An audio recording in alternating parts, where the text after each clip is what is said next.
By coming back for a 5th season, Emily could move her way up in the SU record books. If she keeps her pace from 2020, she could set the single season goals record. Some of the symptoms people are coming in reporting are pretty harmless. They can range from just a light cough to even just a mild fever. But if you have any of these symptoms and you vape regularly, it's best you tell your doctor. Here's an all too familiar sight for Syracuse basketball. Ball to the wing. Easy three. The first Democratic candidate entered the presidential race back in July of 2017, and tonight we have finally made it to primary season 2020. Joe Girard III was the big surprise tonight. He only made 3 triples in his first couple of games. Tonight, 6 of 12 from beyond the arc. Jack, racial slurs were written on the walls of both the 4th and 6th floors of Day Hall right here on Mount Olympus. On the 6th floor, it was in the bathroom, multiple writings of the N-word on both a broken ceiling light and on a tossed garbage can. And then down on the 4th floor, big on the bulletin board, a slur directed at Asians was written on there. Pocket. There's goals. Chippiness. And for 20 years at Skinny Atlas High School, that's a good battle. That's good hockey right there. Mitch Major has been in command of the Lakers program.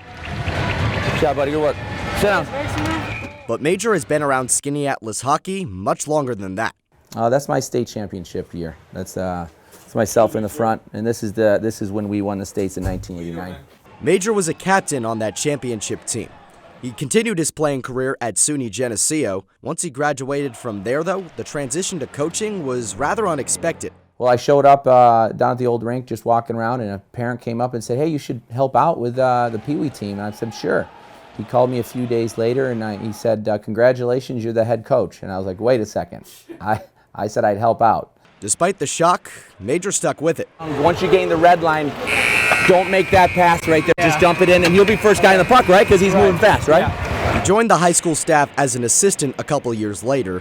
Then, at the turn of the millennium, the opportunity came to take the reins. It was just a perfect time for me to kind of take over. And did I think it was going to be another 25 plus years after that? I didn't, but I've definitely enjoyed the ride. Coach Major has plenty to be proud of. 4 Section 3 titles to his name and almost 350 career wins. But more than anything, he says he enjoys getting his team Change!